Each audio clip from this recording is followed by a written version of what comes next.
You say that the limbic brain can evaluate 30 to 40 different possible reactions in less than a second. Right. Oh, Well, because the limbic brain is all about survival. So it's got to be able to really quickly assess, am I in danger? And it's primed to look for danger, right? And that's what happens when you're in trauma also. It's primed to look for danger. And then, yeah. like, what do I do? And then concentrate the whole organism on staying safe. And that could be, well, fleeing, it could be fighting, it could be freezing. And maybe the first thing that it comes up with, it's going to rule out, but it's going to come up with something much quicker, which is get angry at a person or get angry at yourself or blame or whatever. It's going to come up with that. And then your thinking part of when we think of the thinking part of the brain, the sage brain, the prefrontal cortex Yeah. is like channeled and says, well, okay, why is this the right thing to do? And it says, well, I can answer that. And it comes up with a rationale. But it's really because your limbic brain has reacted to a situation, come up with what it's going to do, and then your rational brain comes up with a Yeah. rationale for it. This is the Grief Talk Podcast with Vaughn Solis, helping you heal after loss and life's hardest hits. Today's returning guest is Mitch Weisburgh. As an educator, author, and speaker, in today's episode, Mitch shares practical techniques and strategies from his latest book, Conflict and Collaboration, MindShifting with Mitch, Volume 3, to help you move out of survival brain into the sage brain system to shift your thinking and change your life. Blending cognitive science, lived experience, and real-world application, Mitch's mind-shifting framework shows you how to break free from the thought patterns keeping you stuck, using practical skills to respond to life with greater clarity and start creating a more authentic life that is aligned with who you truly are. Okay, so welcome to the show. Mitch, I've done your introduction. Pop in and say hi to my audience. Well, Vaughn, thank you for having me back. It's a pleasure to be back, and looking forward to having another really interesting conversation. Absolutely. So for my audience, we're going to get right to this, but this is a jam-packed episode. And I told you, Mitch, that I read your book on my holidays just after Christmas. So that tells you how good it was. And I'm not saying I'm the best critique, but it's a really good book. I wanted to briefly just say to the audience, Mitch, I know that you kind of work you're in thought leadership on entrepreneurial stuff, leadership, coaching, business. Like I'm just really putting it in a large umbrella here. You don't traditionally work in grief. And do you in grief? No, No, right. no, I don't. I work a lot in education, but that's a lot of people are grieving the status of the education system, but it's very different. So, so for my audience, you might wonder, well, why is the Grief Talk podcast hosting for a second time, Mitch? And that is because I do have a traumatized brain, and I do live with PTSD, which I am somewhat public about. And Mitch, your work, along with some other tools and work I have done by participating in psychiatric clinics online for free, with the wonderful Bessel van der Kolk and other top-notch psychiatrists, mostly in the States and Canada. And I've been fortunate enough to learn a lot since about 2018, participating in some of those free clinics and treating it myself, applying what I've learned there. What is PTSD? What is a traumatized brain? How it works, and so on and so forth. We do live in survivor brain. 100%. Mitch, your work is all about the brain, and I did point out this is Mitch's second visit. I will put a link to Mitch's first chat with me back, I think it was last fall, so you can watch that, audience, and learn a little bit more about what mind shifting is. That one was more to do with what mind shifting really is. This one is taking us from the limbic, i.e. survivor brain, to sage brain system or thinking or functioning. And I already put the tools to work, Mitch, as I was reading the book.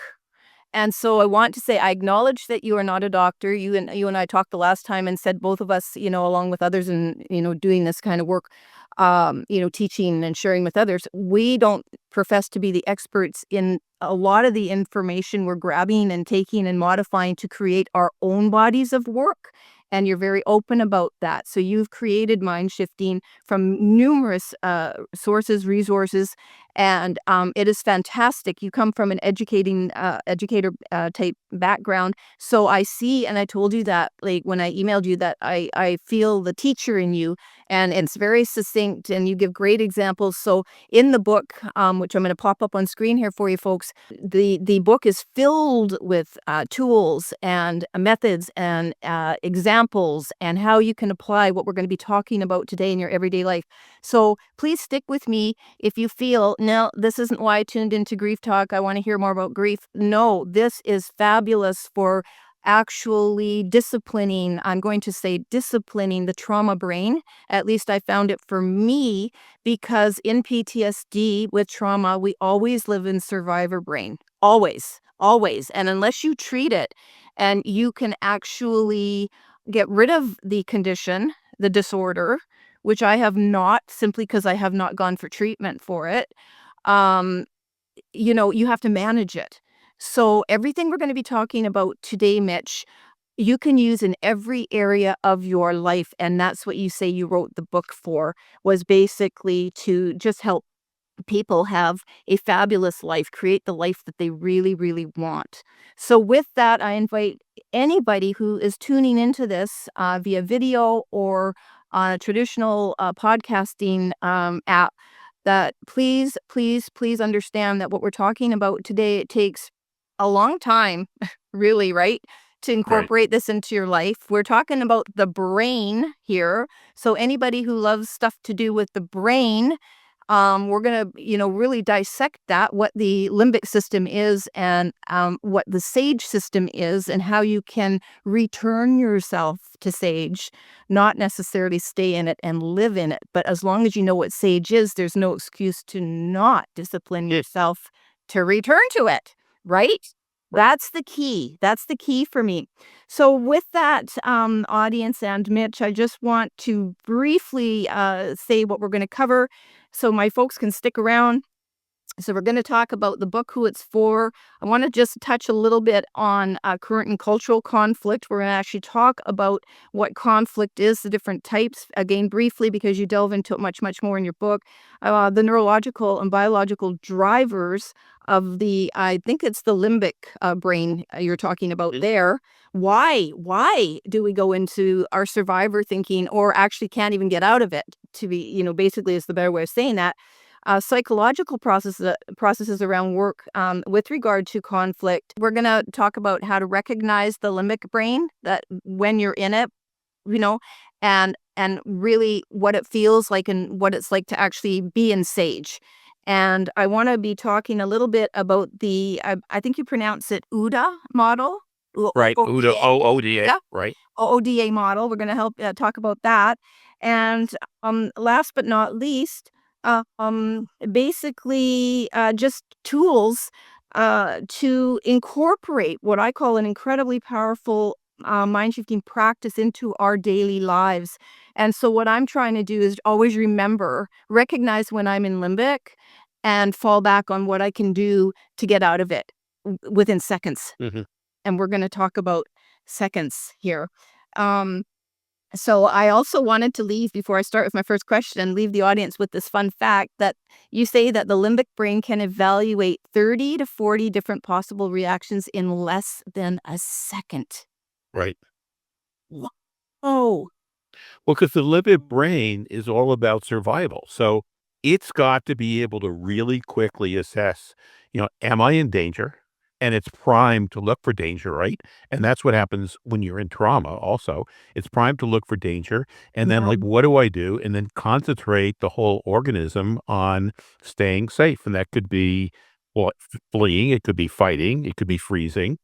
And it's not necessarily gonna come up with, maybe the first thing that it comes up with, it's gonna roll out, but it's gonna come up with something much quicker than you can be conscious of. It's before your language abilities, your thinking ability, we think of your thinking abilities, even wake up, and so it will come up with the thing to do, which is get angry at a person or get angry at yourself or blame or whatever.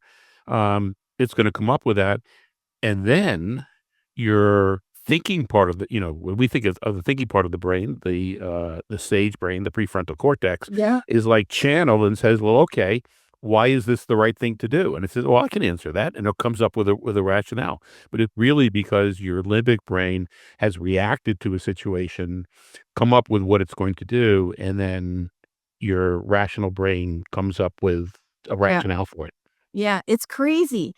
And you also say, and this is important, audience, to think about that. So number one, everything that Mitch just said, and that you say the only way to drive the process from conflict to collaboration and connection, which is what we're going to be talking about today, is you're all into, resilience, collaboration, connection, and you'll explain that. We talked a lot about that in part one, by the way. But you say the only way to drive the process to that is if you are in sage mode. And and you say you cannot do it if you're in limbic mode, obviously, which because again, what you just finished saying. So let's turn to it. It's going to be an awesome, awesome episode. I want to just actually ask you to briefly, explain who you wrote the book for in your own words, and what you want people to get out of it as well, so that they can think about this as we talk about these major points from your book that I'm going to be asking you questions about. So I teach 3 different courses. I teach a Okay. course basically on the brain itself, on how to be resourceful. I teach a course on how to be resilient, how to react to different situations, and I teach a course on conflict and collaboration. And I teach those generally in that sequence, and the first book was on the resourcefulness part of it. Mhm. But in the last 2 years, when I've been teaching the conflict and collaboration course, people have been, "Oh my gosh, this is why I get triggered. Oh my gosh, this is why when I say these things, people don't follow through. People get angry at me. And this is why society is so argumentative right now, and we can't come up with anything." And so that was the course that got the biggest reactions. And it's like, you know something? If I can help people get into the frame of mind where they can have equanimity as they're dealing with other people, and they can help other people so that you can jointly problem solve and you can jointly come to solutions, then that's what everybody seems to be crying for. And so I wrote the book so that people could return to enjoying the company of other people and being able to talk about subjects that Yeah. right now we're afraid to talk about because we're afraid that we're going to say something and either we're going to get angry or the other person's going to get angry. So true. So let's talk just briefly. I just want your opinion. This is just your personal viewpoint in the work that you do and the people that you're teaching and what they're talking about and what you just finished saying. This is what they want. So what is your actual, and I just want to give it a context for people to think about as we go into the brain part of it. What's actually happening in the world, or at least North America, or even just the United States? I'm in Canada, Mhm. but we have similar kind of issues. What is happening culturally right now? I don't want to get into the politics. I know politics plays a part of it, but just what do you see? Is it partly that people are so dependent on digital stuff that they've forgotten how to communicate with each other? Is this a growing problem? Have we always had problems with conflict? Like culturally, is it even a thing that culturally this is contributing to conflict? But there's a lot of strife in the world and angry people. So, Angry. yeah, yeah, really, really angry. And I think it is worse than it was 20, 30, 40 years ago, 100 years Mm. ago. Okay. And I think a lot of it is that we have, I'm getting a little bit on my soapbox, but we have a corporate society, and corporations have studied how to get people to do the things that they want people to do. And so they're feeding that to us. And in social media, it's how do you keep people interested? You keep people interested by showing them the content that has them continue to click on your media. And very often that content is the content that gets them riled up. And so we Yeah. we lose the ability to stop and think. We lose the ability to kind of long form reading. We lose the ability to just interact with people without getting upset.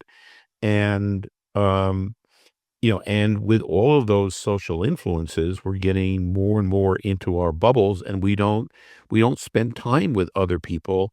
And then, like, because we have a bad experience talking to somebody, it's like, well, okay, I'm just going to avoid it, or I'm just going to go back to the people who already agree with me, and I'll stick with my bubble. And then you see, like, well, these people believe this, so they're obviously wrong, and we should get rid of them. We should get them out of the country, or Yeah.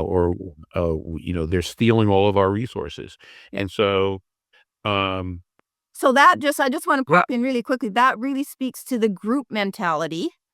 And we're going to be talking a little bit about group mentality, but that is a huge piece to consider because, again, personally, professionally, culturally, socially, if you don't belong to part of the pack, you get left behind.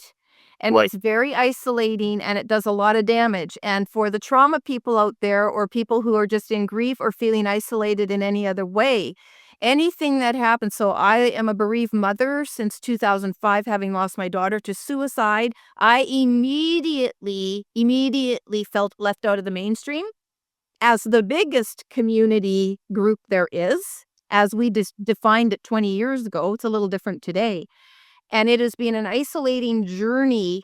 Um, well, it's not as isolating, but it still is isolating. So anytime something happens to us, and the more we evolve culturally, don't you think, Mitch? The more we make room for people to feel more isolated and different from the pack. Well, and then you look at what happens in people's brains when they don't feel part of a group, or when Yes. when a group turns on them because they're a little bit different. Yes. And so when they do fMRIs on people's brains, they show that the pain of being chastised by your group or punished by your group is the same pain as, like, being burned or physical pain. The same parts of the brain light up. And so we have this, we're human beings are social animals. We have this drive Yeah. to be a member of groups or a group, and when that group then turns on us, we have this physical pain, so we do whatever we can to stay in our group. And if our group is, is, I guess, chastising another group or disagreeing with another group vociferously, then we get acculturated to doing that more and more. The first step is like, something, I'm not going to, I disagree with this, but I'm not going to say anything. And then the second time it happens, it's like, well, something, maybe I'm wrong. Maybe there's something to them doing it. And by the time it's the third or fourth or fifth time, it's like, yeah, yeah, yeah, this group is bad. We're good, they're wrong. We should punish them. And so we get acculturated into the group norms. Yes, and didn't you say in your book, I wasn't gonna focus on this, I was gonna bring up the, fMRI because I thought that was so interesting, but doesn't it kind of in the group mentality just become black or white, this or that, right, wrong? Isn't that a huge sort of key feature of group mentality? Right, and it's the same thing as the limbic brain because it's just easier to say this is right, this is wrong. It's a binary situation, and so the limbic brain or the survival parts of the brain are like, this is the right thing to do, this is the wrong thing to do. You Groups operate the same way, and you counter that by, first of all, being able to take, a pause and say, well, wait a minute, what are my values? Or you counter that by belonging to other groups, or you counter that by deliberately seeking out people who disagree with you and forcing yourself to have conversations where neither of you get upset. And Right. any of those three things then increases your ability to deal with ambiguity and differences. Yeah, for sure. So it's so interesting. And again, I just want to wrap that piece up culturally. I think I think we can see that when we see protests and things like that and things that are shifting the way we embrace new things into our sociology, our cultural norms for our country. And we're seeing it around the world. This isn't unique Yep. to North America, but it always seems to be centered around basically right or wrong. My way or my way. Right, right, right. My way or my way. And I also did want to say, I forgot to say this in the beginning, but I was thinking as I started to read your book that pretty sure that a lot of people believe that the other person is wrong. And especially in personally, like most of us would, it's natural. That's part of the survivor brain. It's like my way, I'm right. You do talk about this in your book, but I also want to read the quote from Zamina Davila is, "We are the problem, the path of resolving it, and the solution." And I love that. I love that, which means that we're not always right. And so when we talk about conflict, and so now we're going to move into that piece, Mitch. Um, and I wanted you to so we agree there's a lot of conflict in the world. A lot of it is based on right or wrong. My way or my way or our way, and we don't even want to hear about what you have to say. And this is happening also in families, personal relationships. I believe it's entered workplace spaces where I'm not in the workplace space, but I do have family in workplace and younger people, and I won't name names, and they're seeing things creep into the workspace that people feel they have a right to have, and maybe it's not the norm, and we wouldn't even think about it 5 or 10 years ago. Right. So it's creeping into all different areas of life. Hard to ignore it, except to kind of hide away and kind of go like, I don't even want to be part of this. Hmm. If that sounds personal, you would be right. And retreat, because in a even in a trauma brain, and even just my values, okay, it becomes all too much for me. And yes, we're all responsible for how much news we digest and how we conduct our lives. But even so, I'm a person that has been in metaphysics and spiritual for many, many, many, many years and decades. And the fight for the goodness sometimes just feels like it's a never ending, like attempt at nothing's going to change. In fact, it's getting worse. So now that's just a personal little thing that my brain wants to tell me. And then that sage part of me is like, no, no, no, no, no. And we're going to talk about that. How do you do that? You center yourself on this, that, and the other, and positive talk and blah, blah, blah. I don't mean blah, blah, blah. It's not important. I mean, we're getting to that soon. So it's very, very important to think, and this is coming to me, is for the audience and, listening to this, to where are you on the spectrum? Where are you in listening to what we're talking about, in what your beliefs are? Do you know what you believe? Are you being led? Are you being swayed? Are you vulnerable? Are you retreating? Are you just, I don't care? Are you like, is that making your life feel super toxic and like there's no hope? What's contributing, and we're not going to talk about this, but to the hopelessness that I read people in Gen Z feel, what? And as you were talking about right or wrong, I just want to go back to, because I don't want to like skip it. Okay. Because it's such an important part of conflict and everything else that we talk about in mind shifting and healing. Right. If, if you are absolutely positive about something, Yes. that's a sign that you're in your survival or your limbic brain, I love period. Yes. So if you're in trauma and if you're sure that people are being mean to you, Yeah. because, then that's saying, well, wait a minute, they may or may not be being mean to me, but because I'm sure of it, I know I'm in my survival brain. And the first thing that I need to do is I need to return to a resourceful, equanimous state Yeah. and get yourself into that state. Yeah. And that's true, that's true in trauma. That's true with disagreements. It's true with groups.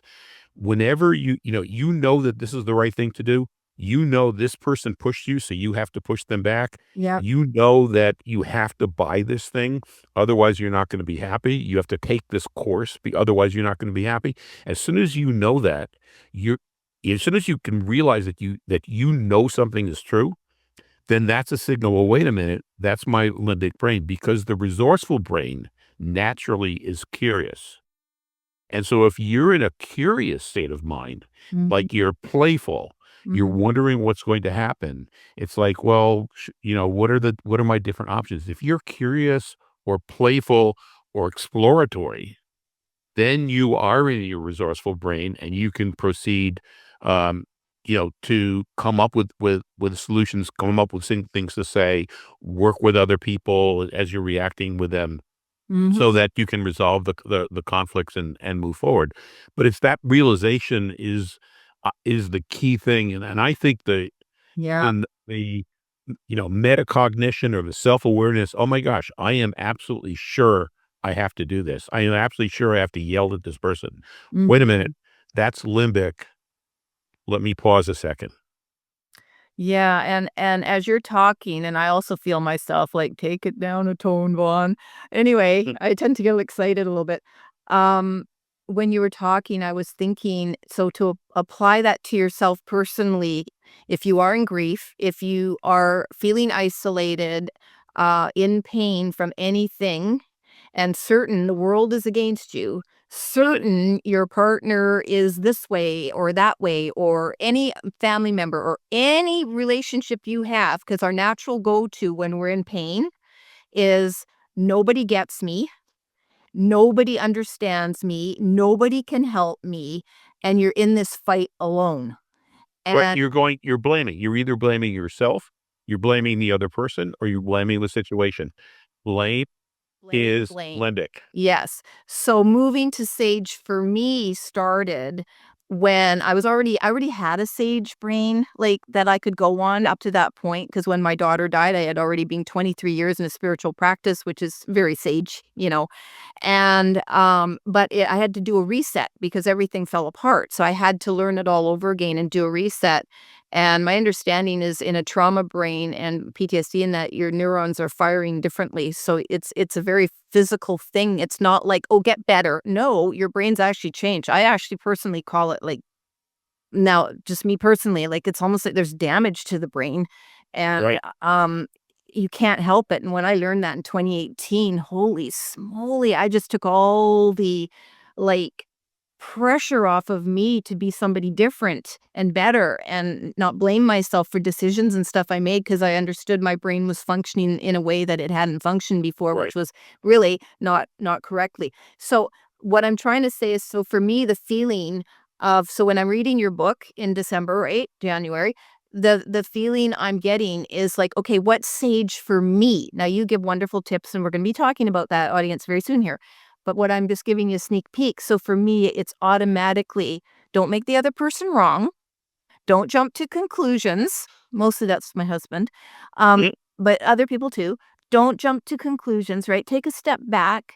And how can you be the bigger person here, but not take responsibility for somebody else's actions? Very, very important. And what do you want out of it? And we're going to be talking about all of this, but you really help me understand, what do you want out of this conversation or this situation? Part of Sage. So I'm just giving you an early sneak peek, audience, so you can keep with us and get through all these And that's a parts. really important thing, because if you're Yeah. thinking, "What do I really want long term?" or "What are my values here?" Yeah. then almost by definition, you're in sage, and you get able to switch from being in limbic, because you can't think that way when you're thinking, That's right. "I'm gonna yell at this person. This person is wrong." Yeah. So what I'm saying is, by watching this episode with you and me, and maybe even other episodes that you do, but I only know this experience with you, we can already get people to tune into Sage, right? Yep. Switch to Sage, even just through moments of this episode, because I believe you said, and you cannot stay in Sage because we're not, the brain isn't physiologically built to be in Sage, but All the time. we can return to it, right? Repeatedly, and choose it when we are reacting. Mm. And everybody reacts. So it isn't about never acknowledge we're in survivor. You talk about that a lot and give examples in the book about your own personal stuff when you react. No, I thought it was perfect. What do you mean? Yeah. Are you accusing me of being wrong sometimes? No, I am always in stage. I don't know what you're talking about. Slow down, Mitch. Calm down. Yeah. How can I help you calm down, Right. Mitch? Oh, thank you. Thank you. I get to No. overreact. Yeah. See, so we're just giving examples, and we're triggered by lots of different things in regular life. Never mind the trauma brain, which are triggered a lot unless you understand and recognize your triggers. But we're all triggered, and so it's for me. And I didn't know I was going to say this in this episode with you, Mitch. But really, you have an opportunity, audience, sitting right here, listening, watching. If you're curious enough about yourself, right, Sage, What are your values? What do you think about the group you just joined? What group are you thinking of joining? Why? Do you want to join a group? What do you do to stick up for yourself, right? How well do you know yourself? Do you feel you have agency? All of these like questions start helping you understand your authentic being. And I'm not throwing the word around authentic, loosely. It was a word I used to value very much. It's become a word thrown around a little too much lately. So your genuine true self, it's never too late to reset that button and get to know you before you Here, start throwing here's another, yourself in everything else, right? right, and here's another question, Sure. because the questions that you asked, Vaughn, were like right on. Those were great questions. Another way is to think about the other person. It's like, because you're thinking this person is wrong, to think, well, you know something? Yeah, this person is wrong, but how might they be 10% right? Yes, thank you for pointing that out. Thank you, because, yeah, that is something that any of us in conflict with our relationships, and let's face it, what else can we be in conflict with besides maybe ourself and our own decisions? It's usually someone else, right? Right. Mm. An example that I used in the book, if if I'm sitting at breakfast and I'm reading the paper Mhm. and my wife says to me, you know something, it would really help me out a lot if you help with the help with the dishes or something like that. Okay. Yeah. Then then my response is probably a calm, like, oh yeah, yeah, I can put the paper down, I can help. If my wife's response and again, same situation at breakfast, I'm reading the paper, and she says, what are you reading the paper for? I've been working all morning. You're just doing nothing. You need to help me out.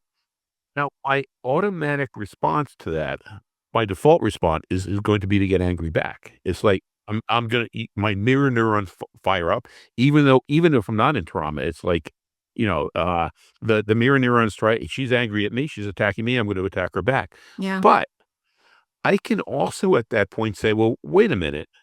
Yes, this feels like an attack. That means I'm in survival mode. Okay, I'm in limbic mode. You know, what do I really want? You know what I want is I want to have a really good Saturday. And if I fire back at her, that's probably not going to be what, something, maybe I could help out, you know? And so you can do this self-realization and realize, something, this isn't, yes, maybe she could have phrased it better in that case, but it's like I'm responsible for my own reaction. I don't have to get angry. I'm getting angry, but I can realize that that's a limbic reaction. What is there that 10% right in what she's saying? Oh yeah, yeah. I'm just lazing around while she's doing all the work. That's wrong. And then I can come to a different conclusion. Yeah. And while you were talking, I was thinking that the person might be more than 10% right. But, just if you're starter, mind shifting 101, 10%, we'll go with that. But when you get advanced at it, you might go, you know what, they might be completely right. Who knows? Right. You know? But it's easier to start off with 10%. So, you can't fight the limbic system, your own limbic system. When you say, if were to say to myself, Mitch, you're being an idiot here. Stop being so angry. Calm yourself down. I'm doing like limbic to limbic in my own head, and I can't.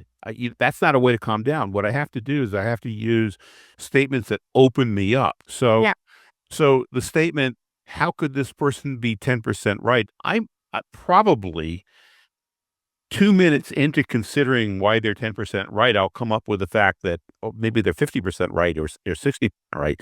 But the 10% right is something that my limbic system isn't going to fight.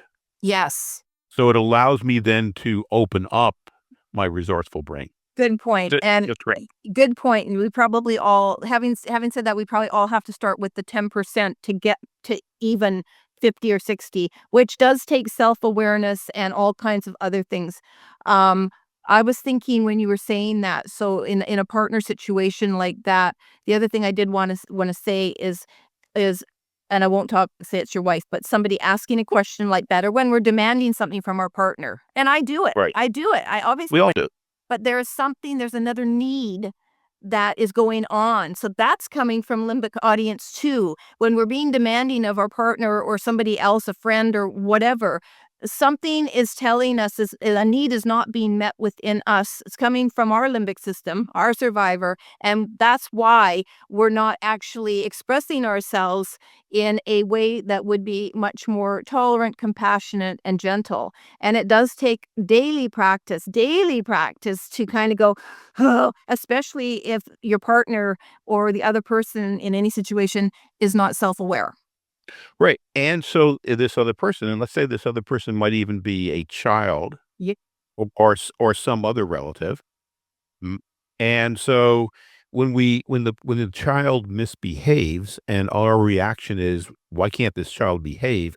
We're throwing it on, the child, and that's not a particularly helpful thing to say. When we say, "Oh, this child is behaving," they're probably experiencing some emotion that they can't cope with. They're probably dysregulated. How can I help them get regulated first? Yeah. And so it could be with the child, it could be with the spouse. So when and like I've been married for over 40 years, so it's not like, Yeah. we it's not like we only fight 60% of the time. There's um so, it's not like we fight all the time, but you can't, things happen. So if using my wife as an example, she says, "Why are you sitting around doing nothing?" It's like if I can say, "Well, wait a minute, something is really bothering her. Let me see if I can get to the root of that." Rather than he's attacking me, I can turn it around and I can say, "Oh, look, it sounds like you're really upset." Yeah. You know? Well, obviously, when we want help with something, there's a whole ton of things going on. But as you're speaking, I'm coming up 35 years married. So, right with you there in long term. Yep. And then when you have major, major things that you deal with throughout your marriage, which we all do, and then you have to, what you're doing is helping me and can help other people even reconnect in our longer term marriages, for God's sake. Because as we learn this information, Mitch, it's like applying it to those things that we've become habituated to responding or reacting. Oh, he's at it again. Oh, she's at it again. And the eye roll and the whatever. Because somehow people think they have a right to, sort of critique their spouse or anybody else, maybe even their kids. I don't know. But when we feel comfortable enough to just assign a level of I can't think of the word, but an understanding of them, and Right. they need this, or this is just the way they are, or blah blah blah. We make assumptions, huge assumptions about another person. That is not right, folks, and we can only make assumptions about ourselves, not another person, but we can certainly, through mind shifting, be curious enough, and if you're really lucky, playful, but at least curious enough to explore different ways of communicating with your partner that you've otherwise, as I say, become habituated to certain ways, and you don't even bother being curious about them anymore. Right. Uh, And you one know? one of the one way to do that is with what we call in the book, but strength-based feedback. Feed with the strength of the other person. So when the other person does something and it's getting you angry, it's like, okay, so what strength are they showing? Are they showing independence? Are they showing courage? Are they showing um are they showing a sense of humor? Are they showing, and you lead them, but wow, something as you said that I just remember how how I've always really appreciated how independent you are. That's a real strength of yours. Now, at the moment, that independence may be really getting you upset. Okay. Yeah. But just by turning it into a strength, you tend to disarm the other person. And so you're much better able then to have a conversation rather than uh, a mere conflict. Yeah, yeah, yeah. Good point, good point. And again, as you're talking, I'm sitting here thinking, we do all change.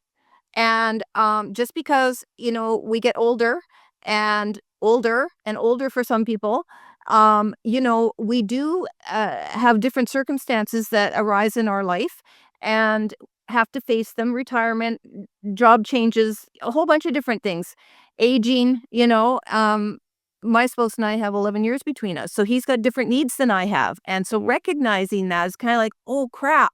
And, how am I dealing with this, and how am I gonna deal with this, and, it goes on and on and on, and that can be a threat to our brains, I wanna tell you right now. It can because all of a sudden you can feel like that security or the stability is not gonna be there, and one day you're like, "It's actually really gonna change." I'm talking to you estate planners out there.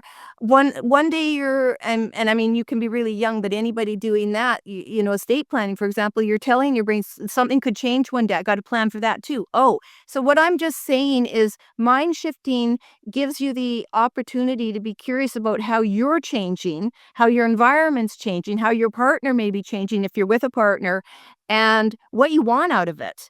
And so by being curious instead of feeling threatened. So that's Mhm. really, really curious. And I just want to give a nod to mirroring here. I didn't have it like as a segment, but you want to just explain that, Mitch, before we talk briefly about the 5 types of conflict. Sure. So, one of the attributes that really all mammals have and really have evolved in people is we have these mirror neurons. And the mirror neurons it's such a strength that we have as people because that is what allows us to learn from others, to watch other people and learn what they're doing, to pick up culture, to pick up language.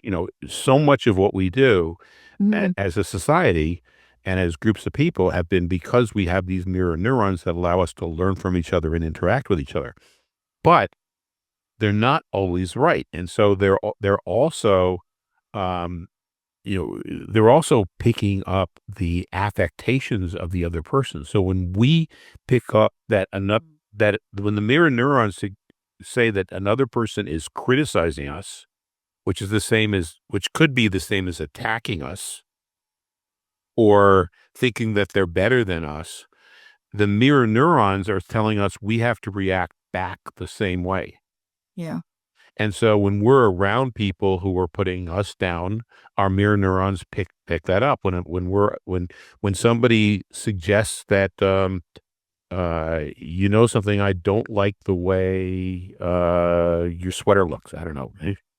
And so it's like, wait a minute, they're attacking my taste. No, I don't like the way your glasses look. Okay.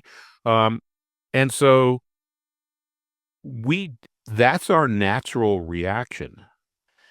But because we have also the ability of accessing our self-awareness and our prefrontal cortex, we don't always have to follow our mirror neurons. So when a person, especially if we're prepared. So you're going to go into an interaction with another person, and this person triggers you. You can prepare for that. It's hard in the moment, but I know I'm gonna be talking with this other person. This other person is going through a hard time. I'm going through a hard time, and we always end up yelling at each other, okay? Okay, so now my mirror neurons, I know, are gonna pick up that this person is attacking me, and my natural reaction is to attack back. You know something? What are 5 things that I could say to them so that when they say these statements that would normally trigger me, that they would tend to diffuse the situation? Now, probably the first thing that I say isn't gonna diffuse the situation because 'cause they're already wound up. They're gonna say, "I don't like your sweater," and then I'm gonna say, "Oh, thank you for giving me your opinion," and then they're gonna say, that's all you can say about that? You're not gonna you're not throwing out so they're probably gonna come back 3 times, 4 times, 6 times with things that would normally trigger us. So could you make a game out of it and say, "You know something? I'm gonna have this meeting with this other person." We very often get into these triggering conversations and fights. What are 5 things that I could say back that are calm, that might diffuse the situation? And if I can get through those 5, if they don't diffuse the situation, at least I got that far, and maybe next time I can get 10. And so we can counteract our mirror neurons because the longer we stay calm and resourceful, their mirror neurons are gonna pick that up, and they're gonna be those mirror neurons are gonna be pressing them like, hey, wait a minute, this person is really interested in you. Hey, this person is really asking you is asking you questions because they're really trying to understand your point of view. Maybe you should try to understand their point of view, and so their mirror neurons are then naturally going to go work on them as well. So we can use those mirror neurons, but our first impulse when we get upset is it's probably our mirror neurons that are picking up that we're being attacked, Yep. whether we are or not. And we can realize what, I don't have to obey that. It's hard to do in the moment, but it's a lot easier to do if you know you're going to be getting into a conversation with somebody where this always happens. Yeah. So key point, audience, I just want to say there is number one, if you can recognize that you just don't want the same old argument or the same old feeling of being attacked or whatever person you're sparring with, you do have the ability to choose what Mitch is just saying here. Stop. And if you can't even just go, I'm gonna make game of it. Just stop. How can I think about this? And this is split second. How can I just not react the same way, but respond differently and try and change the game up a little bit here and change those mirror neurons? And again, I think that's really, really key for partners who are having differences or losing a connection, or children. You deal with a lot of those examples in your book, Mitch. So I do encourage people to get that book. Again, I'm going to pop it up on the screen here for you to take a look at the cover. So it's just really, really, we have the opportunity every day, many times throughout the day, to get ourselves into the sage. That's part of sage, right? Stopping the mirroring, thinking differently, being curious, being a little bit, I don't want to say forceful, but taking a chance. Sometimes we just have to be the leader.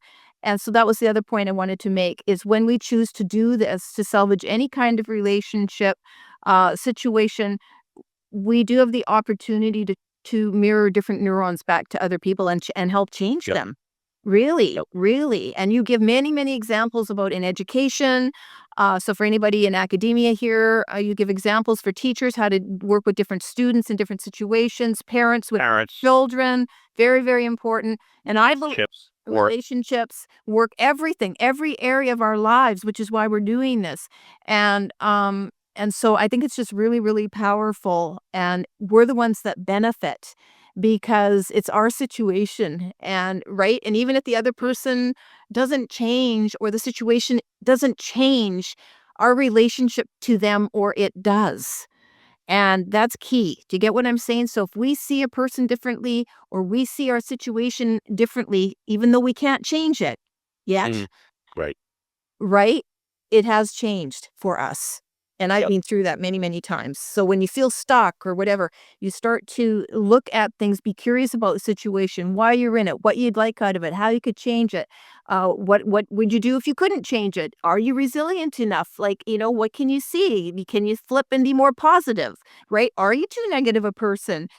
And actually, well, also while you were talking about the mirror neurons, I was really thinking about toxicity and how a lot of people, they feed off of that with each other.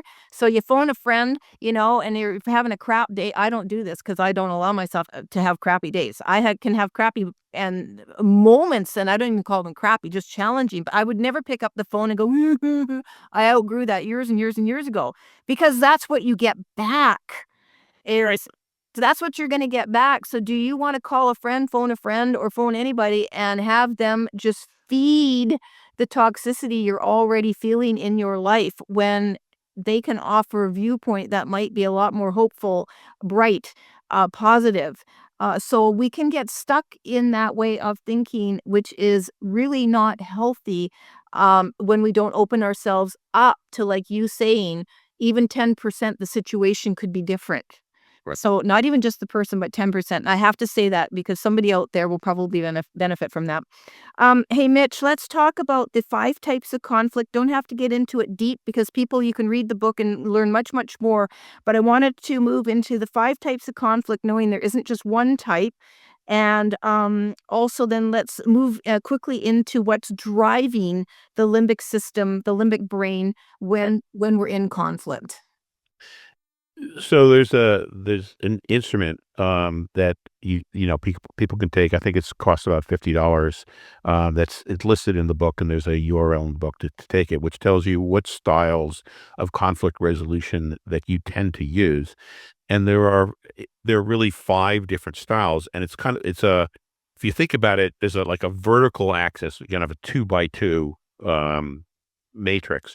So on the bottom of the vertical axis is where you're completely unassertive, and on the top is where you're very where you're assertive. You're telling people what you need, and then the horizontal axis, that's Yep. going across the bottom, on the left is where you're not really interacting with the other person and finding out what their needs are. Okay. And then on the right side of that is where you are interacting with the other person, and because you're concerned about their needs.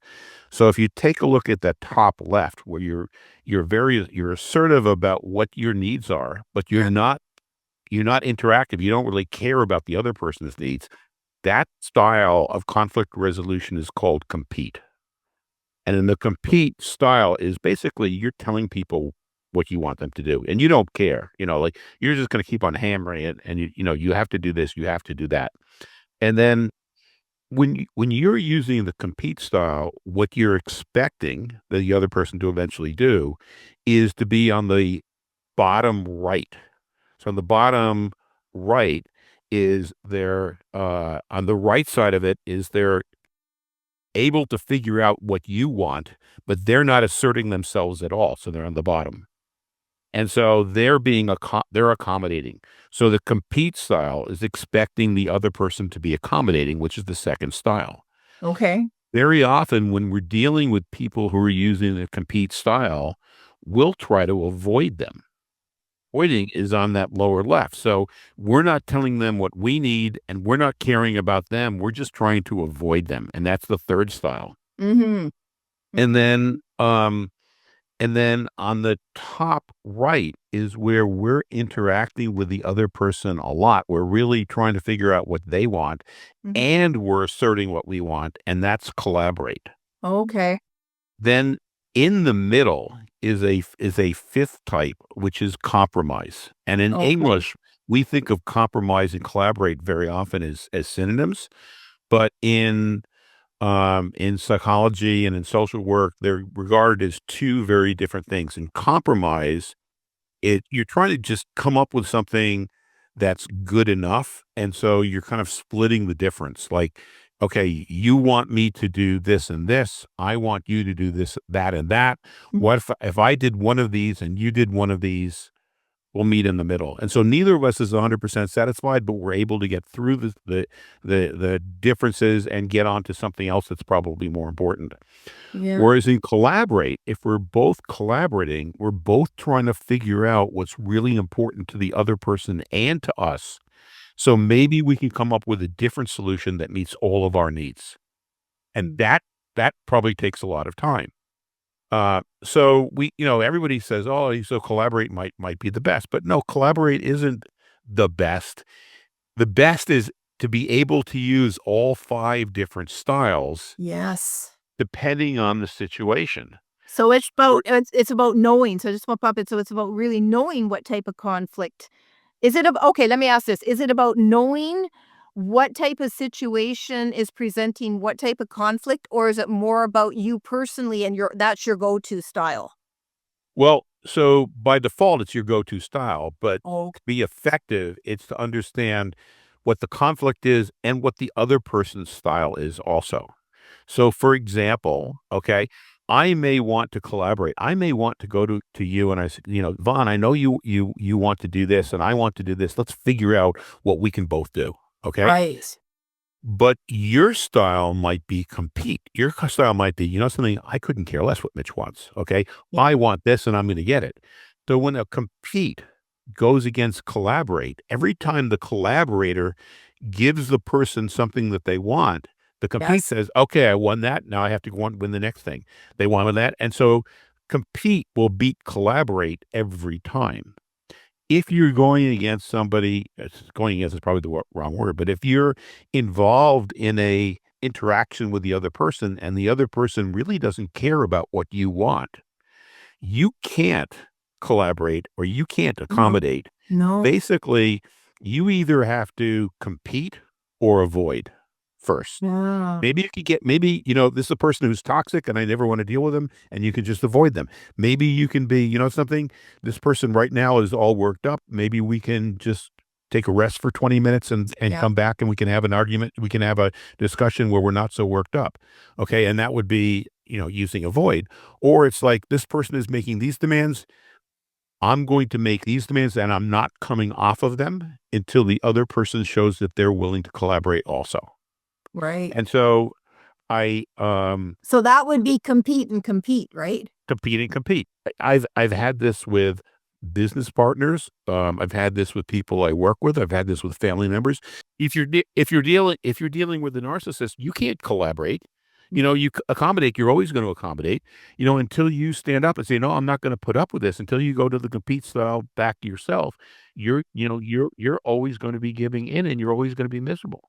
Yeah, and so gain audience, I want to point out in the conflict, we could have, depending on how we're living our lives, conflict moments every day throughout the day, and you might not. Again, depending how you live your lives, it could be just as simple as one little statement between two partners.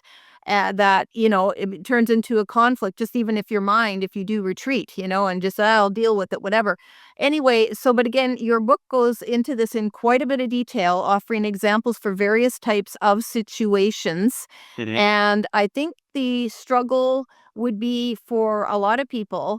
Well, first of all, how many of us think about what type of person we would be in a conflict?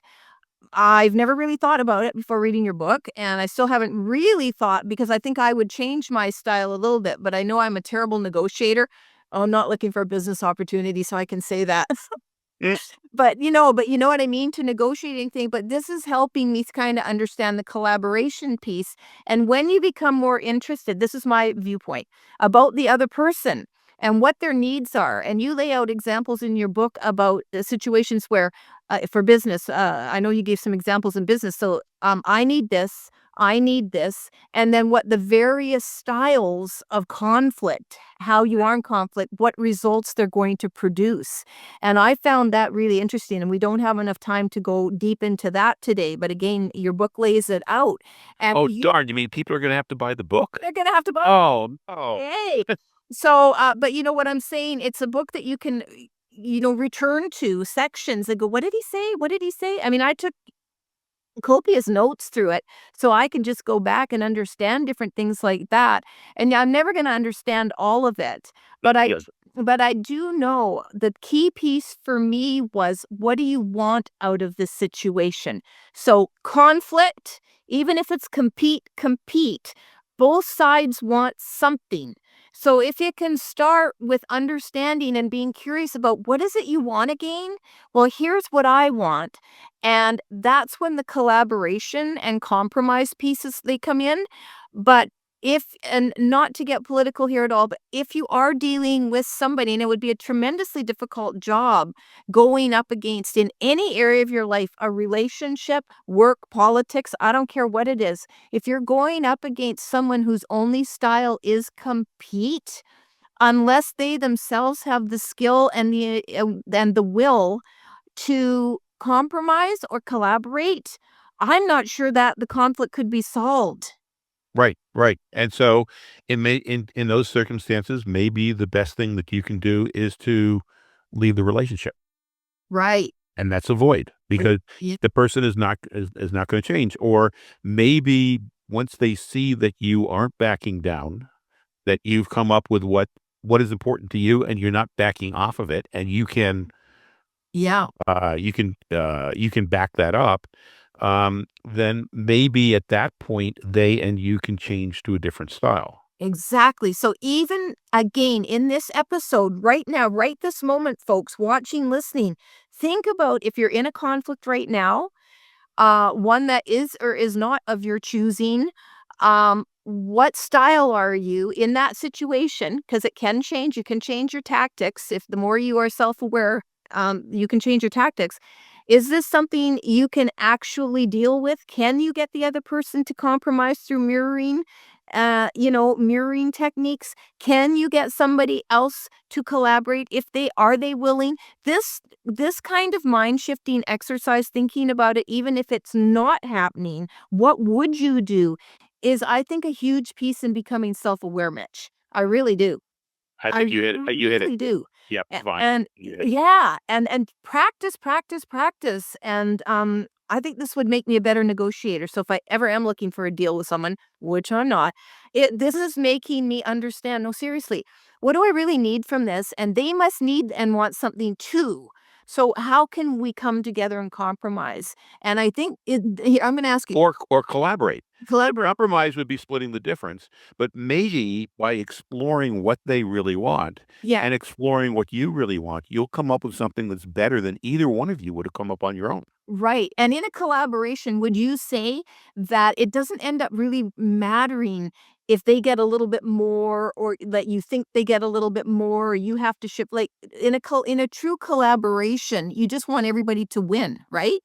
In a true collaboration, you wanna make sure that you feel that you're winning and that the other parties feel that they're winning as well, Thank you. So right? like And the little bit that's left on the table, like, who cares? We have more important things to deal with. Let's get going and, yeah. let's go on to the next thing. Yeah. So settling in even though that's not a type of conflict, settling though would be when you're agreeing to something but you're not getting anything. You're not getting what Right. anything and compromising is when you both get something.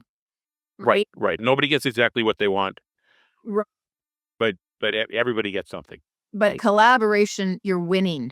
Everybody's Everybody's winning. everybody's winning, right? Yeah, so that's a really neat way of thinking about it, folks. All right, I wanted to turn quickly here, Mitch, to what's driving. I just wanted, and we don't have to go deep, but I did want to talk about the the neurological and biological drivers of limbic. So everything we've talked about now, we've set the audience up for like, oh, my life's a mess, or oh my god. Hopefully not. Hopefully they're realizing that, "Oh my gosh, I've been in these arguments. I was in limbic, but I don't have to be that way. Yeah. I can be happier." That's But what I really okay, but audience, stay tuned because right after this, we are actually going to talk about sage. And this is where you want to get out of all of that stuff that it right. feels chaotic to me. Um, so now we want to understand what's driving the survivor brain. Okay, so you did speak a little bit about neurological and biological drivers and Mhm. how they influence us to react to situations that are conflict. Right. So what's driving, what's going on in the brain, Mitch, when we're like, "Rrr." Well, the first thing that's going on is it's assessing a situation and seeing, first of all, is there a danger or is there something that I already know how to do that I don't have to think about, or what is everybody else doing? And so those are like the first three things. And the danger is the first thing. And when it's looking at those, it's coming up with really five different types of actions or the ways of talking. Um, where you don't have to spend a lot of time thinking. We were all familiar with fight, flight, and freeze. Okay, those are the first three. And then things that are habits or that we're fluent in, things that we don't have to think about. Like, as I'm talking to you, I don't have to think about just taking a drink. Right, right. Okay, I can just do it, okay? Or, if I see a person and the person says hello to me or how are you? I know to say fine. I don't have to think about, well, gee, something, is my blood pressure up? Am I it's just like a limbic habitual reaction. So that's the second thing is the things that are our habits that we're fluent in, or that's the fourth thing. And then the fifth thing is, what is our tribe? What is our group doing? And if everybody's doing it, it's the easiest thing for me to do is to just continue with it. Everybody, I'm with a group of kids and everybody is teasing this kid. It's like, oh, it's funny. I'm going to do it too because everybody else in my group is doing it. How bad could it be? If they can't take a joke, it's their problem, right? So those are the five types of limbic reactions. And once the brain has decided on one of those, Yeah. directly challenging it then causes the brain to go into this fight, flight, and freeze, and it releases a flood of stress hormones, adrenaline and cortisol, and those two reinforce fight and flight, Yeah. and they shut down our prefrontal cortex, and so we can't come up with other ways of talking, other ways of doing, because we're so busy defending whatever it is that our limbic system has already decided to do. And to get out of that, one of the things we have to do, or the first thing we have to do, is we have to be aware. Okay, I'm aware I'm in limbic, and then if we're in fight, flight, or freeze, we have to allow those stress hormones to dissipate, and that takes like 90 seconds. And so, somehow or other, we have to do this pause for 30, 60, 90 seconds so that those stress hormones can get out of our brain so that we can access our prefrontal cortex, and we can be playful. We can use empathy. We can explore. We can consider what we really want. We can decide to do things that, knowing that things might not turn out right the first time, but we can, Yeah. we can keep at it. So this is the SAGE system. So, Mitch, how long does it take the brain to make that decision, danger, and then assess what we're gonna do? Well, the Was parts of the brain, that's a great question, because Von, the parts of the brain that are our survival brain, I mean, they evolved hundreds of millions of years ago, Yeah. and it takes 2/100ths of a second for them to wake up. And, as you pointed out in the beginning, they can be going through different things to do, and 30 or 40 of them in 1 second. Yeah. So, uh, so that the sage part, the prefrontal cortex, wakes up in 2 to 3 seconds. Yeah. Generally, that's after our survival or limbic system has come up with what we're going to be doing, and that's why the default mode of our prefrontal cortex is to rationalize or justify Yeah. what emotionally we've decided to do.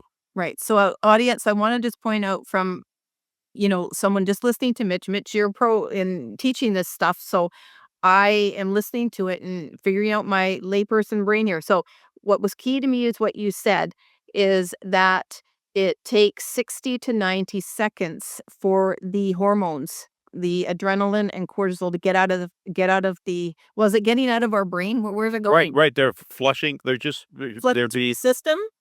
flushing through the system, and then get I guess Absorb. it's a good question. I think the kidney and liver then Like, we're then into doctors everything. here, Right. so we're not, so any of like, we're not trying to I'm just trying to understand as a person. So, if I go, "Danger," and then it's this type of danger, you're gonna, run, freeze, or, what is it? Fight oh, I don't really Fight, fight, fight, but fight. fight, freeze. So, all that's done in less than a second. Wait, like, hundredths of a second. Boom. But then, now, I need to stop because now I'm flooded with cortisol and adrenaline, and that's when our body starts to shake and And the and imagine that you're in trauma. You're grieving or something. n And when you're in trauma, it's scary. you're getting triggered more often. Those stress hormones are coming in, but if you realize, "Oh my gosh, I'm feeling this way," somehow or other, I have to give myself 60 to 90 seconds Yeah. on So that. it's very, very, very, very real what's happening when you're in trauma, anxiety, and you're triggered and your brain is doing this. So I want to give a visual to people. So the brain has already decided it's danger, it's this type, you need to do this, right? Done. That's a done deal. But then, like you said, you've got to stop. Whew, and then allow that up to 90 seconds for the nerves to stop, like, you're literally shaking and feeling nauseous and sweating and hyperventilating and all of these things. All of that's happening probably from the cortisol and adrenaline, I'm thinking. So that needs to flush through the system. Again, we're not doctors, but look up and see yourself what happens in the body. And then, but here's the other key piece. So the prefrontal cortex is basically, for all purposes, shut down. And this is where SAGE system lives. SAGE is in prefrontal, where it's giving us the opportunity now to go, no, no. And I do this in my daily life, in all my daily life, but when things really scare me, Okay, and then I have to start going through my choices, which is what we're gonna turn to now, is the sage. We're gonna finally bring you and calm it right down and get into the sage system. And so this is where I want you to talk, a little bit, Mitch, about, you outline it very beautifully about things people can do, choices that we can make in sage. I don't wanna speak for you, but anyway, what is going on when we've flushed the system and this is where I'm not quite sure if this is where you in your personal life would immediately implement UDA, which Mhm. I'm gonna let you talk about. Um, but it is kind of a great model. I want you to explain UDA and what else we can do um, to basically train. I think it's training the brain to get into prefrontal, into sage, where we can take a deep breath and go okay and tell ourselves, basically talk ourselves out of the danger. Right. So Okay. yeah, so you can take it away and talk sage now, yeah. Okay. So in when we're in sage, we are curious or playful. And so if we're curious or playful or exploratory, then we can tap into our ability to empathize with people. We can tap into our ability to explore other things to do. We can tap into our ability to come up with new things to do, to innovate. We can tap into our ability to align with what we really want, which I call navigate in the book. What do I really want out of this situation? And then we can also tap into our ability to be prepared that whatever we try isn't necessarily going to work right away, Okay. but we're prepared that we're going to try something, we're going to see the results, and then we're going to adjust based on those results. And so those are really what I call the five powers of the sage system. Um, and then where Uda comes is that uh, Uda was it's spelled OODA. It's an acronym. Mm, So it's observe, orient, decide, and act. And it's actually an OODA loop. And so the mhm, OODA loop, if we're thinking about things that we're going to say, I'm going to go into an OODA loop about this, we're thinking, you know something, I'm going to come up with things to do. And then even if it doesn't give me the results that I want or expect, I'm going to mhm, use that to come up with the next thing that I'm going to be doing.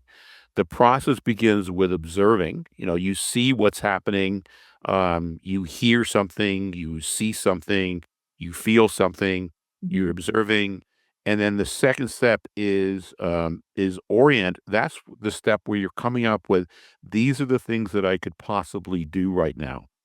And so you're taking what you've observed, you're analyzing it, you're coming up with new things, you're exploring, you're coming up with a few different things that you could possibly do, mhm. what you expect could happen. Okay, so you end the orient stage with I could do this or this or this, and then you decide on one or more things to do, and then you act, and you act with the purpose of being able to observe again, observe what happened and how you did, so that you can then come up in the orient stage again for the next things that you could possibly do, and then decide on one of them or more than one, and then act again and then observe. And you're just going around that loop. If you're thinking about situations as this loop, then you're no longer thinking about things as judgmental, like I either succeeded or failed, or they succeeded or they failed, or it was good or bad. You're just thinking about information. So it takes you out of the situations where you're going to get triggered and brings you up into your uh, prefrontal cortex, into your sage mind. So you're always looking at information so that you can figure out what to do next. Yeah, no, here are a couple things that's very important I want to say. So first of all, I want you to remind folks biologically, neurologically, what's happening, the hormones that are flooding the prefrontal cortex when we've given that 90 seconds and in that space. So we've cleared out the cortisol and adrenaline Mhm. and what now is happening biologically and neurologically in prefrontal. Well, so we have the happy hormones, okay? Okay, because whenever we're learning and we're really solving problems and we're really focused on things, our brains are being flooded with they're called the dose hormones, DOSE, Yep. um, oxytocin, serotonin, endorphins, and now that I'm here, I just forgot what the D stands for. Dopamine. Uh, Dopamine, thank you, the So and yeah. dopamine, and so, we enjoy, hard work when it's fun hard work, and so those hormones then really activate our prefrontal cortex and focus us on, "Gee, what else can I try?" And we're enjoying that, and if we're doing it with other people, we're enjoying it as a group, and so that's really what's Yeah. happening Yeah. is we're in our prefrontal cortex, we're flooding our systems with those dose hormones, and we're in a state that, Mihai Csikszentmihalyi was a psychologist from University of Chicago, he called a state of flow. And when we're in that state of flow, it's a very enjoyable state, and especially if we're in it with other people and we're working together in order to accomplish something or solve a problem. Yeah. So you give many examples of it. So I just want to remind folks. So this was important for me again. So I'm speaking again from me, always endeavoring to be as calm as possible, understanding I will get triggers. I will especially get triggers at certain times of the year that I didn't even know were there, Christmas, etc. I just want to say, so from the trauma brain side of things, and for people in grief, I've learned not to fight those feelings, and I've learned that when I am, in a certain way, I honor it. So when I'm in fear or anxiety, here's a this is not a fun fact, this is just a fact. A lot of bereaved parents, when they lose a child, they're really, really scared they're gonna lose another child, and so we live with that fear, a lot of us. I'm not saying every parent, but we do live with a fear. So that would be one of the biggest fears in my life, is losing my, surviving son. And it's not fair to him, so I certainly don't allow him to know all the times I get super, super, super scared. But I have said this before on the podcast, and I continue to say it. At 33, I'm so grateful he's allowed to have find me on the iPhone, so I can always see where he is. Isn't that nice of him? That's really nice of him. One day he might remove it, but the fear, the anxiety I lived with not knowing where he was so great that, he just did that for me, and when we did it all for each other in our little family. But it doesn't mean those, attacks from the survival brain, have gone. So the brain can take it right down to even seeing where he is, but it might be moving in a direction that this is unusual pattern, or, "Oh, someone's abducted him," "What happens? What's happening?" And I'm not saying this to make light of it. It's a horrible, horrible thing to live with. Right. So I read your book and I understand what's happening in prefrontal. So dose, it was pretty easy for me to remember. I've written it down though so I can read it.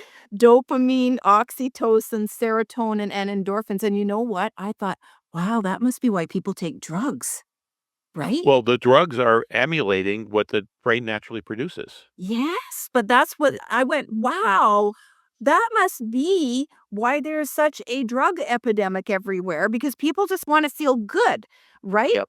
Like I'm not making dismissing it anybody. I absolutely But those drugs also inhibit your ability of the brain to produce its own chemicals, so you become dependent on the chemicals that you're getting outs and addiction and, right. So happiness. Yep. I'm not making light of it, folks, and for anybody experiencing this in the family or anything, it's a horrible situation, but it has turned into an epidemic where I in Canada and probably other parts, I don't know, it's terrible in our country, and I was just like, "What? Like, why?" And then I read this and I went, "Well, that's what's happening in the brain," but thank you for saying that it inhibits the brain otherwise. But so if folks, we can get ourselves to feeling that, so letting those, hormones, are they hormones? Yes, right? Yep. Okay, They're uh, happy hormones or they're happy stress hormones. hormones. Come into the prefrontal and just let them, so if you're dealing with something that is a repeat trigger, anxiety, trauma, whatever, and you're worrying it, and it's the same story, same the brain, it knows, okay, I'm scared and I'm telling you these things. This is the opportunity we have to use UDA and Right. observe what your brain's telling you, and I'm just saying this from my personal experience, orient myself to what I want it to be telling me, My son is safe. All right. I decide that I'm going to believe this and then act. And so make myself turn off the phone, turn off Brilliant, mine, brilliant. stop checking, Mhm. act a different way, trust, and then that's on repeat loop. And so I'm just using that as an example, Mitch, as a very, very personal Perfect. example, because we can apply that to everything Yeah, that yeah. that scares us or makes us feel uncomfortable, can't we? Mhm. Yeah, I think so. And I'm gonna go back to another thing, Vaughn, that you said, which was also brilliant, which is that we can't fight those negative emotions. Okay, because when we try to fight them, they're gonna fight back. We can honor them, and I think one of the ways, and it's one of the ways to honor them is to understand that those emotions are communicators. They're communicating something that we should be aware of, but they're not commanders. They're not something that we should be obeying. And so when we say, "Thank you for alerting me to this situation," Yeah. you don't but we tend to also think that they're commanding us to follow them. No, they're alerting us, and when we treat them as scouts Mm. rather than as our bosses, Yes. then that gives us agency. It gives us power to then flush out the adrenaline and go into an OODA loop to be able to go into a flow state. Okay, so just to be clear, are you calling triggers the scouts? Right. Well, the trigger, okay, so I would call the trigger as the situation. So something happened. Yeah. The trigger triggered some emotion, like we get really upset, like, oh my gosh, I could be losing my child, or oh my gosh, I need to react this way. It's like, okay, this is an emotional reaction. It's telling me to be aware of some situation. Thank you for telling me to be aware. I'm going to use that information. I'm going to calm down, go into my sage brain, and now I'm gonna come up with a couple other things that I can do. So if I hear you right, I just want to get this right for me. So it's kind of like the emotions I'm experiencing can be the scouts to tell me what's going on. So it's the emotions that are the scouts, if you will, because I love that image and I'm going to remember that. That's amazing. And I know this is a lot. Again, you go into many different types of situations where you can use UDA. I'm giving what isn't necessarily drastic sounding to other people, but is drastic for me to experience and is the most drastic thing in my life that I deal with. It can be myriad other things for you folks. And you could have one recurring trigger that is constantly on your monkey, like a monkey on your back, and you want to get rid of it. So, really, Mitch, to kind of bring this to a conclusion, the transition from limbic to sage is the goal. And Exactly. let's wrap this up with you offering some of the techniques now that can help people move to sage and keep them there as a powerful practice of mind shifting.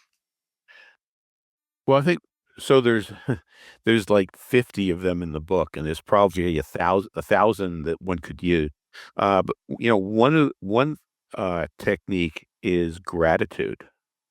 So having a handy list of the things that you're grateful for. I'm grateful for the sun being out. I'm grateful for being able to turn on the water and have water come out.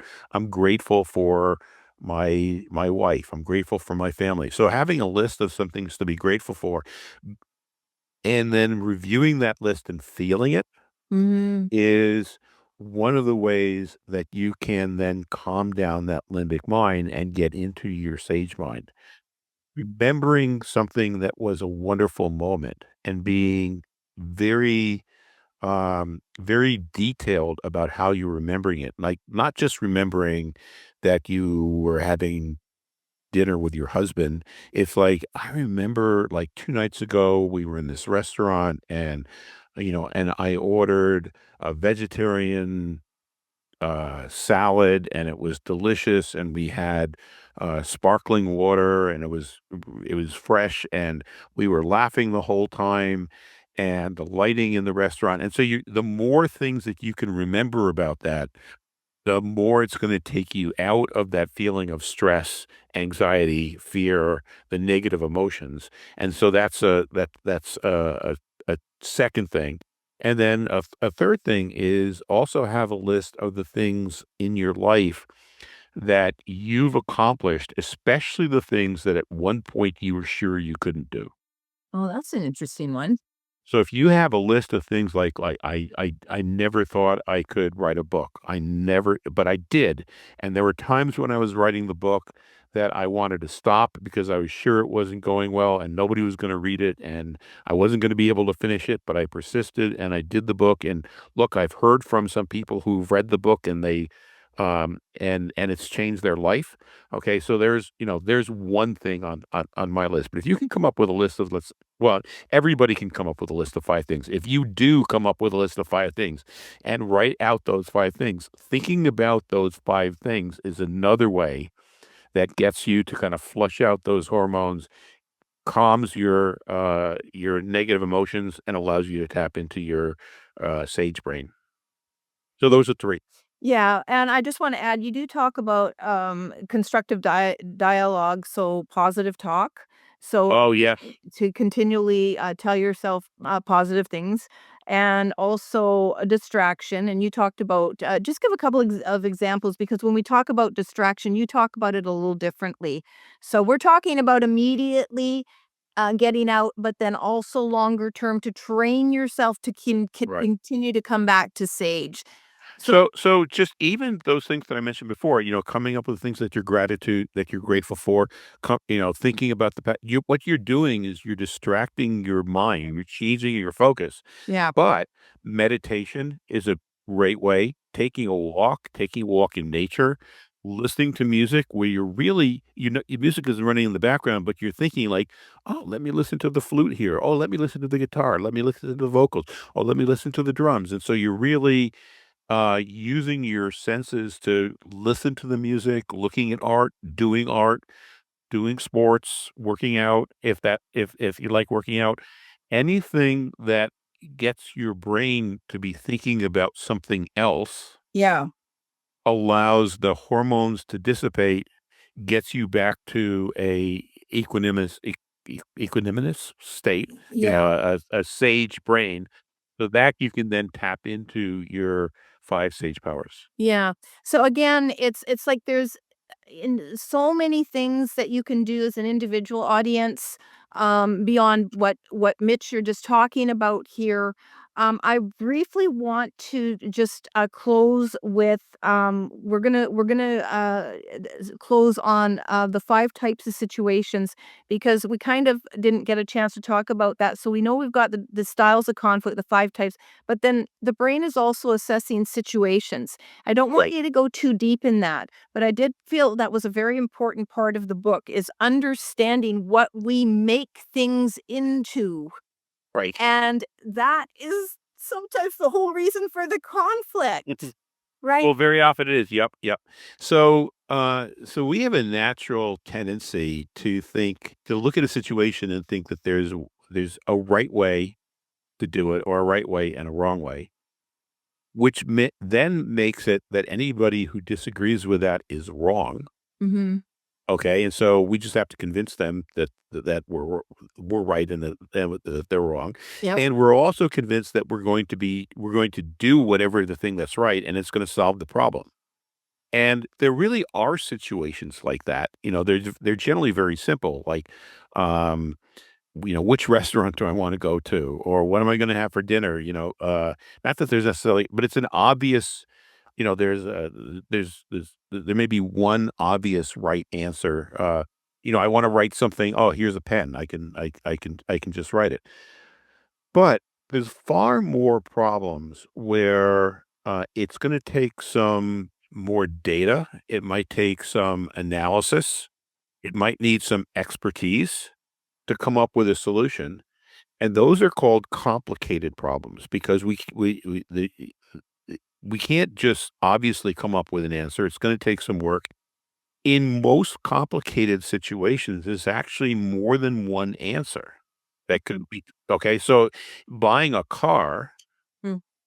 whether I bought this car or that car, if it's a good used car or if it's a good car, like there's 40 different cars I could buy, and I'll be able to drive any of them.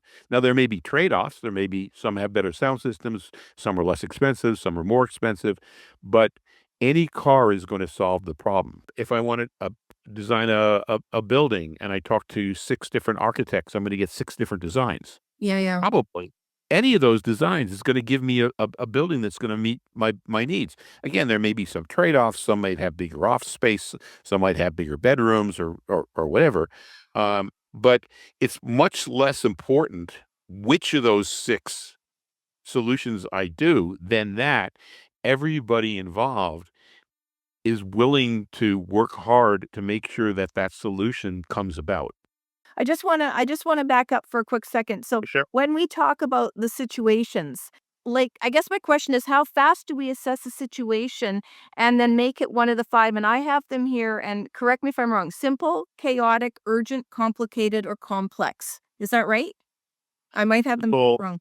okay, so urgent and chaotic are basically the same. Okay. Okay. Okay, so I would there's 4 and then there's a 5th state where we're not sure what kind of situation it is. Okay. So, okay. Okay. Simple, there's one right answer. Complicated, our brains naturally go to simple.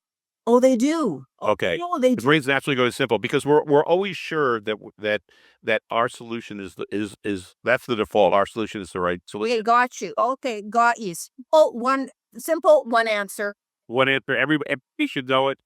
Anybody who disagrees is wrong, and it's going to solve the problem. And is that a split second brain decision? Usually, it's a split-second brain decision. It's like, okay, Okay, it, yeah, well, let's go to chaotic urgent because that's trauma brain. That is our trauma brain. so chaotic urgent is like there's one thing that we have to do, and we have to do it right now.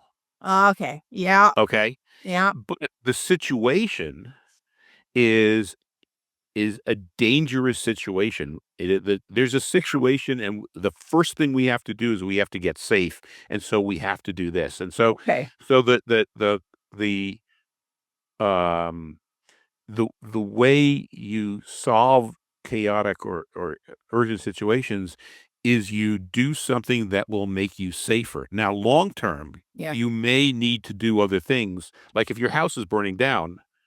Long term, Yeah. you want your house to be fireproof. Right. But right now, if your house is on fire, you have to get to safety first. You got to get it You have to right. you have to get out. You have to get your family out. You have to get your pets out. Yeah. Uh, So that applies to certain situations, but not every situation in a well-functioning mind is chaotic or urgent, right? Most of them but might be simple. but Okay. a lot of um, I guess leaders will try to convince you that a situation is urgent, and I try to scare you because if you're scared and you think something is chaotic and urgent and dangerous, you're much more likely to follow what the person says. Okay, so this is good. Again, you got a lot of examples. I'm just trying to give people a real overview here, so see how the brain is working. And so, but someone who, like, say, a boss like that, it's urgent, urgent, urgent, do, do, do, and also someone whose conflict style is compete. Well, you're like that's really going to overload you with a lot of really nasty feelings. But making situations chaotic and urgent can also be a intentional choice Right, for somebody who is a competitor and wants things done a certain way, and also to keep the rest of the people in fear and obeying, essentially right. complying. Yep. Okay, then what's the next situation? Do you move to complicated then? So I would move, yeah, from, I'm thinking of these like going around in a circle. So, Oh, okay. on the lower right, you start up with simple, and then the one kind of above it is complicated. Yep. Because I don't, it's funny. It's like that's how they were originally explained to me. You don't, you go from simple and consider chaotic or urgent situations. Yeah. Let me just one other thing between simple and urgent situations is when people think a situation is simple, Yeah. they don't think about they don't think about alternatives or different things that they can do. And very often They're not thinking about what they really want to happen, and eventually the system breaks. And when the system breaks, it becomes an urgent problem. Bureaucracies are, bureaucracies just want to rule. Like, don't expect them to think. Like, you come in with a loan, you don't meet these conditions, therefore you don't get the loan. Yeah, it says I have to do this to approve the loan. Okay, I did this. The fact, okay, but it may be that there's extenuating circumstances. Right. So just a simple situation, there's a right, wrong answer, one way to do something, and that's it. And that's Right. that's basically it. And And the as we person who came up with this said, simple is where good ideas go to die." Because there may have been a real reason to come up with that rule, but from that point on, nobody thinks about it anymore. Yeah. I'm trying to think about this more on an individual and when a person is actually looking at themselves and going, "What do I do that I just think is so simple and there's only one answer?" And then you never let your brain become curious to kind of understand that no, you could actually do other things. That's kind of the context I'm Well, thinking so everything here. somebody asks you to do something and you automatically say yes, and they ask you to do something else and you automatically say yes, and you're always in this pleaser mode People until you blow up. okay, And then it's that that's a and then it gets chaotic. and it Yeah. becomes chaotic because somehow or other you gotta get rid of that anger and the blow up and whatever the consequences are. Yeah. So we don't have enough time really to go through it, but you do write again about all the situations in your book. And I guess the reason I just wanted to bring that up very quickly is for people to become aware of whether they are on a personal level making things in their life more complicated than they need to, or not necessarily putting enough attention on a situation that has become something that's more complicated than Right, need. and I do wanna cover complex. Okay, let's do that. Okay. Yeah. I know, because it's really because most things that involve people are complex. Yeah. And in complex situations, there is no right solution. In complicated situations, there's always things that will work. I know if I go to this architect, I'm gonna end up with a house or I'm gonna end up with a building that's cheaper. Yeah. In a complex situation, like COVID was a complex situation, dealing with a disagreement that you have with another person is a complex situation. You don't there's no way to know that you're gonna say this and then that person is going to calm down, Yeah. Yeah. okay? And Yeah. so in a complex situation, what you need to be able to do is come up with different things that you can try, Mhm. knowing that the first thing that you try is very likely not going to work, but you'll get some feedback and then you can try something else. And so that's also where the OODA loop comes in, because if you're always think, this is a complex situation, I'm going to come up with something to try. I expect it's going to do this, but I don't know. I'm going to do it. Oh, this is the result. Now Yep. it didn't solve the problem. So what's the next thing that I can do? What do I expect to happen? Let me try that. Yeah. And so with complex situations, also, it means you don't beat yourself up when you try something and it doesn't work because nobody knew what was gonna work. Yeah. Yeah, the pandemic, I still think we're, dealing with the aftermath of that 5 years later. I really do in many, many ways because it's restructured a lot of things. Again, I just wanna quickly say for the audience, and we're gonna wrap this up, is that you gave wonderful examples, give wonderful examples in the book, parent-child situations that are very complex, teacher-student situations, worker to worker that are very complex. So, the point of the situations was to understand, as I said earlier, we make them in our mind. I don't know if the brain deduces situations or do we do that? Well, the brain assumes that everything is as one answer.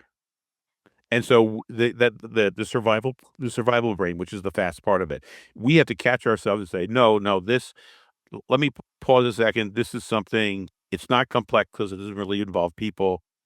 I just need some expertise, or it is complex, so I have to learn. I may need some expertise so I know what I don't do anything stupid, Yeah. but I can't really. There's no expert that's going to tell me what to do because nobody really knows what's going to work. Right. So it sounds to me like the situation already exists and the brain helps us to assess it and Right. turn it into one of these types. And this is the work of someone else. I don't expect you to name Dave it. Snowden. Right. Dave Snowden. Dave Snowden worked on this. Oh, okay. That's wonderful. So if anyone's interested, check out Dave Snowden's work. All right. Well, Mitch, man, this was a conversation.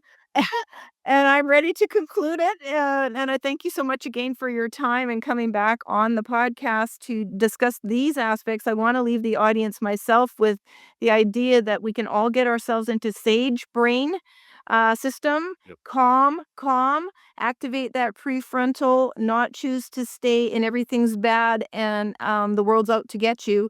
Do you have any last thoughts? Did I miss anything that you wanted to leave the audience with, Mitch? I thought it was brilliant the way you've taken, general things and the examples that I've come up with, and you've applied it to things that people listening here can use in their lives directly, and especially regarding grief. So I just thought Yeah. that you were masterful. Well, thank you. I think about it a lot because I really don't like to suffer myself, and I don't suffer anymore. I'm 20 and a half years, almost 21 years as a bereaved mom, but it has been a choice to help others and say my piece and share what I've learned. But it will be a lifelong journey. And I just heard from a medium. I was watching on YouTube the other day. He's a famous medium, and he was saying on grief that grief never goes, but he loves to see it grow. And right or wrong, I thought, well, that's interesting because a lot of people in grief are constantly fighting themselves to get over it. And again, join the masses who want to be immune to it because people don't like bad things happening. And again, the limbic system would be responsible for that. Keep me safe, let it happen to them, but not me, not me. So everything wraps into that. The whole group thinking, group mentality, follow. And if you don't follow, well, then you're left out. And if you're left out, you're not safe and secure and blah, blah, blah. And on it goes. So it's a really interesting, I feel in a way, it's like the tip of the iceberg. But I really appreciate you dedicating work to understanding the brain. Other people do it, as well. But in the educating and really, we need to talk more about shifting into sage.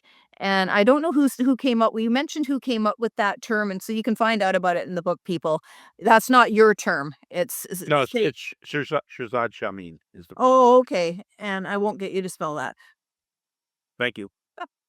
Anyway, that wraps this one up, Mitch. Thanks again so much for sharing everything and helping folks in my community. I really Well, appreciate it. and thank you for having me back. Yeah, and by the way, your book's available. I'll have your link to your website, mindshiftingwithmitch.com. And your book's everywhere, right? Like, is It's it in Amazon. It's basically Amazon. Amazon? Okay, Right. but they can find it through Yep. Amazon or your website, and buy the book, folks, because it's a really great book, Mitch. So thanks for writing Thank it. you. How many hours did that take him? No, not hours. How many months did that take you, or years? I don't know. I really Weird. appreciate it. Holy smoly. Okay, cheers. I'm going to end this one off.